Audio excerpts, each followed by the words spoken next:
Hey guys, this is Joe, Analog Archive. It's been a few weeks since my last video.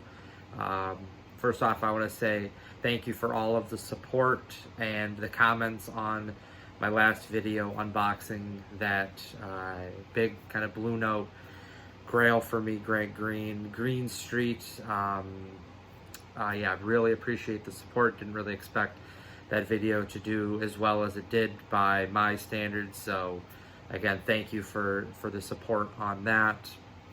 I've been trying to put together the topic for this video for quite a while, and found some time kind of tonight to put it together.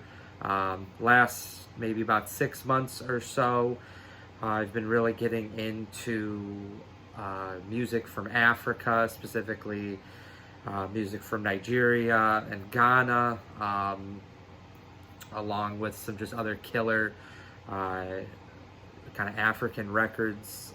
Most of the records that I'm showing are either come from Human Head Records in Brooklyn, or from this great Instagram seller, Music That Shapes, out of Slovakia. So yeah, a lot of really great stuff.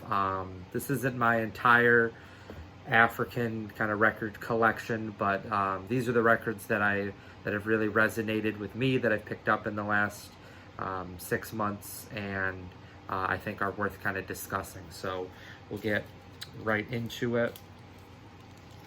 For the most part, it's not really in any order. The last 5 are going to be some of the really heavy pieces that I have, but for the most part, it's just going to be kind of pulling them off the shelf. First one is Etubam Rex Williams. This is a record I picked up over the summer from Human Head. It's on the Phillips Records label. Really nice condition. This is a very similar sound to a lot of Frimpong stuff from Ghana, and I do believe this is also, this is actually from Nigeria, but great, just African kind of highlife, groove, funky type stuff. So this was a great pickup over the summer. Next one is a very familiar one if you are kind of into African music. Very quickly you hear about this artist, William Anyabor. This is Tomorrow. This is one of his bigger records. He had a handful of records in like the mid to late 70s into the early 80s on his label, which was called Will Films. And this one is from 1978. This one especially resonated with me. Similar to like Fela Kuti stuff, William Anyabor, a lot of his records can be found, not super difficult. Yeah, they're not super difficult to find, but the condition, just like most African records, is tough to find nice ones. This is a really nice copy of this. Definitely the nicest one I've seen. But this one usually doesn't also set you back too much, even for a nice one. So this was a great pickup from a Human Head. Same with Etubam Rex Williams. Got both of those over the summer. This one is also a big artist in Africa in the 70s, Visa-Vis. This is on the, let me see, where is it? The Ofo Bros label out of Ghana. Visa-Vis played with Frimpong as well, but they were a great, just large African band, kind of ensemble, great guitar, great saxophone, trumpet type sounds. This one came from Evan, one of my friends who's from Brooklyn. He found this at a shop in Brooklyn over the summer, and was nice enough to send it to me. So I've been looking for this one for a bit. One of my favorite labels that I found would love to find more of a few other records on this label that I found, but this one is Ofo Bros. Labels can vary. Some of them are white, some are red, blue, silver, so just kind of vary depending on the release, but this is a very, very pristine copy of this, so I was very happy to have seen this. This one's got a great, again, kind of high life African funk type sound, so great one. All these are rather challenging to find, again, especially in good condition, but I found especially New York City is a great place to find it. So if you're ever in New York City, especially Human Head, there's another shop I haven't been to yet, but it's called Record City in Brooklyn. Both great places for especially African music. Next one, this was actually my introduction to kind of my African collection. This is Viva Ngozi, Paul Ngozi. This is the reissue from Now Again that came out for Black Friday Record Store Day last year. So again, an introduction to not only Paul Ngozi, but also to kind of the African kind of continent type music. So very happy to have found this reissue. Originals of this are usually several hundred and are in pretty trash conditions, so tough to find most of them.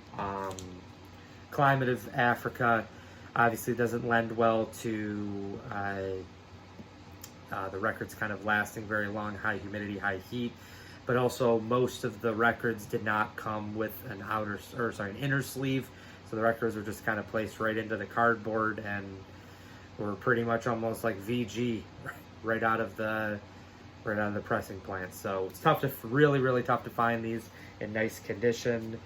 Continuing on, this is Dread Eyes, Ricky Ilalonga. He's another big artist, specifically for a genre, or a genre of music that became known in Africa called Zamrock. That was a mix of Zambian type, like cultural Zambian music from the 70s, but also with like psychedelic rock. And Ricky Ilalonga was one of the pioneer players. One of the records I'm going to show in a little bit was one of the first groups that kind of pioneered this Zamrock sound in the early 70s. So this is a classic one. It's called Dread Eyes. Killer guitar playing by Ricky Ilalonga along with his vocals. Great one if you do find that. Other Ricky Ilalonga one that I found, this one is probably the easiest one to find from his catalog, and this is Sunshine Love. Late 70s, I believe, for this, mid to late 70s, but really, again, very similar to the last one. Great guitar playing, psychedelic, almost like this like African folk as well. Great vocals as well, so that's a great one as well.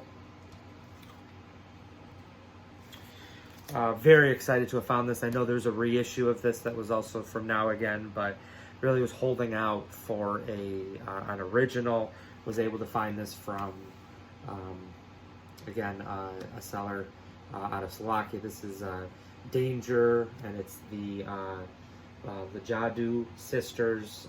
This is one of the classic African kind of funk, great kind of female duo led music, just unbelievable playing, great vocals, great backing band as well, very funky type stuff. It's on the Aphrodisia label, which I found. This is actually, I think, the only record I have on that label, but it is worth seeking out. There's another one that I've really been looking for. Still haven't been able to find that, but this is a great one that I was able to get.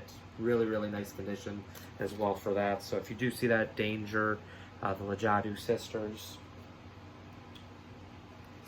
This one is probably one of the most exciting ones that I've picked up. I got this over the summer. I found this YouTube channel that was, it was called Bandsplaining. It was all one word. And essentially, the narrator kind of went through these different kind of times, these kind of music, like golden ages in Africa, dating back to like the 70s. There's a video that's on Zamrock. There's also one that was titled something like When Africa Went Psychedelic. That was about like the music in the late 70s into the 80s. And one of the artists that they talked about was Zani Diabate and the Jada band. They started in the late 70s. They have a few records. Haven't been able to find those. But this is one of the kind of hallmark ones from the country of Mali.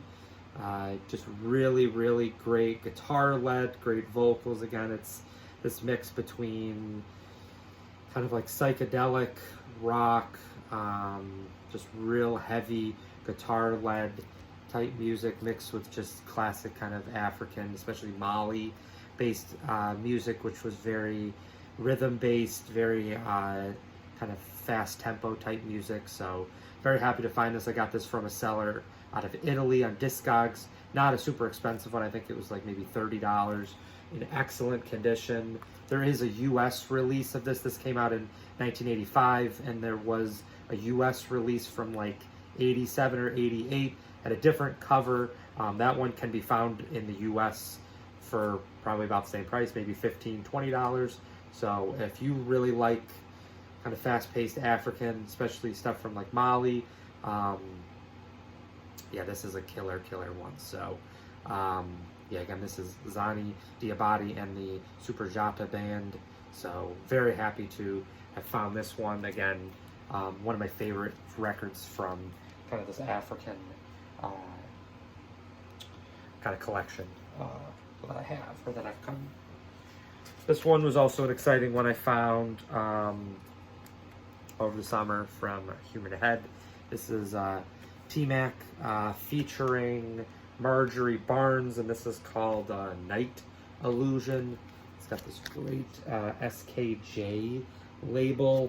So this is T-Mac was a flautist, and so it's like flute meets African rhythms, very high tempo to most of the tracks.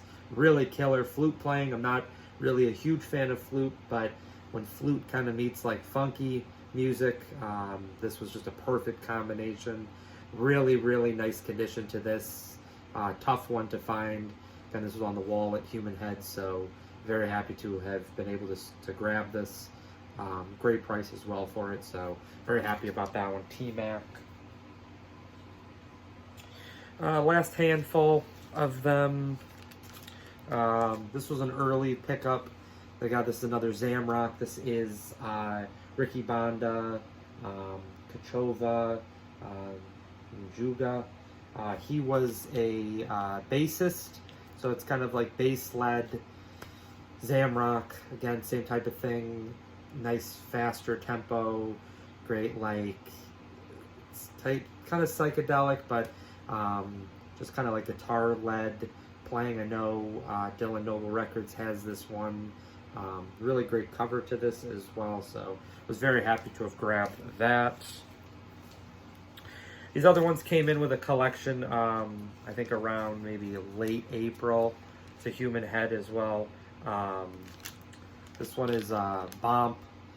The record is, the cover is pretty trashed on it. I would say the record is probably maybe a VG copy. Most of the music is higher tempo, fast tempo, so it covers it up relatively well, but it does have some surface noise to it. But did not pay a lot for this. It's probably about a third of the price that you would pay for, or that you normally would pay even for one that's probably in this condition. So sometimes it does pay to find them in person. This one I was very excited about. Again, another one. It's probably maybe a $40 record, $50 record. Got this for probably about, I think I paid about $20 for this, $25. This is Mandela.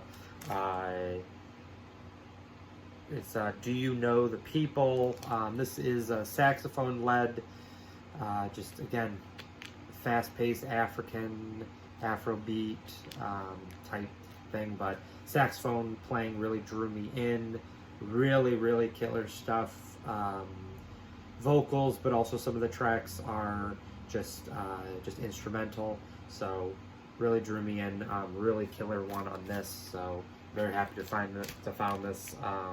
1987, so it is a later one. So yeah, really killer stuff on that. Getting towards the end, last few, getting into kind of some of the heavy hitters now. This is Museo Tunya, Wings of Africa. There's like 3 different label variations. This one, I think is actually, well, there's 2 or 3 similar label, but different kind of color to it. This is the only cover. I think there was 3 covers to this. This is the only one that looks like this. The other ones, the majority of the picture, it was like a kind of a lighter. There was like I think there's a white cover one specifically, and then there was a picture, kind of the bird on the front. This is the one I was talking about earlier that had, that was one of the early Zamrock records in the early 70s. This came out, I believe, I think it was recorded in, let's see if it says on the back, 1975 it was recorded. So it is an earlier one. This has got Ricky Ilalonga on the guitar, along with, so he was obviously a pioneer, along with, I think it's Indara Mbao, who's a bass guitar lead vocal, and then he plays the kalimba on one of the tracks. 2 of them, again, kind of, there was 2 of these Museo Tunya records, mid 70s or so, and then Ricky Ilalonga went solo, and he kind of continued. He was one of the few African artists that continued into the 80s, especially from the kind of the Zamrock scene.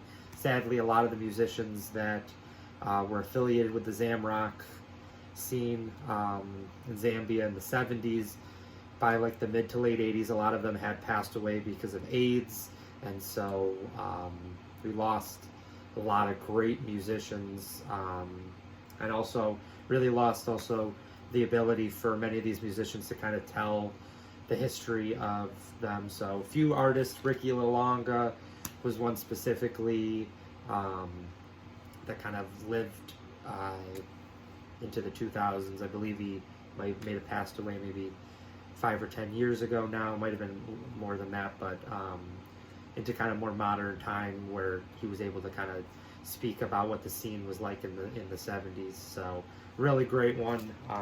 Again, that's a huge one.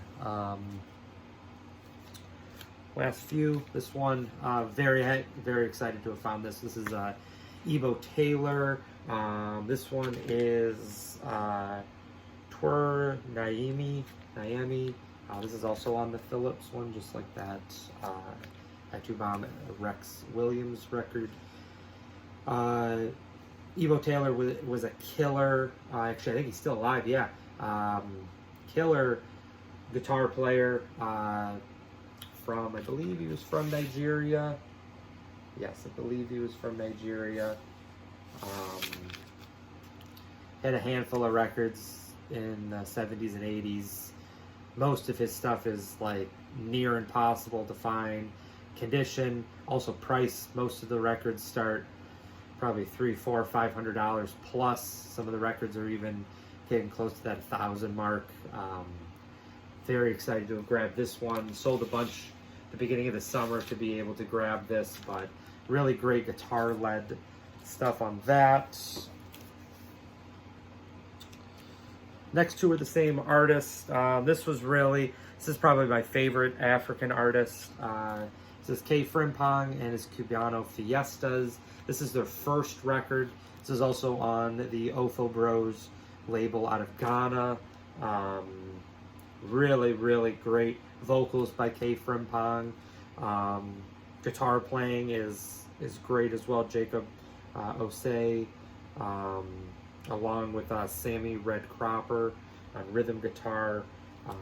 But it's just really great instrumentation. Highlife meets Afrobeat, Afro kind of funk. And his voice is just unbelievable. Really drew me in. So there's that one. I got that one. First time I actually went to Human Head in April.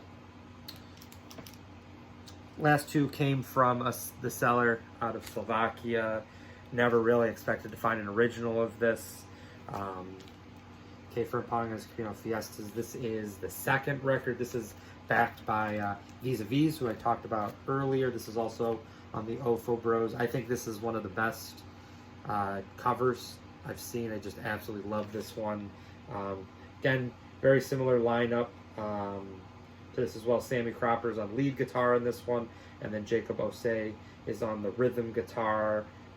Great saxophone playing by George Amisa on tenor, and then Kofi Abrokwa on alto sax. So really, really great playing. Again, a lot of his vocal, a lot of his also guitar as well, highlife, but it's not as like mellow highlife. It does have a rhythm to it, very kind of quicker pace. So very happy to have found that. One of the just staples in my just collection overall. And then this is probably the biggest African record I have. Talked about the artist already, but this is The Ghetto, Paul Ngozi. Cover's pretty rough, but the record is in really, really excellent condition by both just African standards, but also just it's in really nice shape. You look at it, very, very few marks. Really very happy to have this. Very lucky to have been able to kind of work with the seller in Slovakia to be able to grab this. So The Ghetto, Paul Ngozi, very happy to have grabbed that. So those are the kind of a just good majority. I'd say it's probably about 90% of kind of the African records I have. I have a few fellow Cootie ones. I just didn't pull those, but really, really very interesting, very just intoxicating type music. And so I definitely, if you're interested, if you like funk music, if you like just, especially funk, large instrumentations, a lot of these records are really great to find. And as I said, especially with like the kind of the Viva and Ngozi, a lot of these records are becoming more easily found because they're being repressed. Now again, Records is doing a great job with repressing a lot of the Zamrock stuff, but also kind of getting out into some of just the staple kind of records from Africa in the 70s and 80s. So if you enjoyed this video, please think about liking and subscribing, and I'll see you in the next vinyl video. Bye.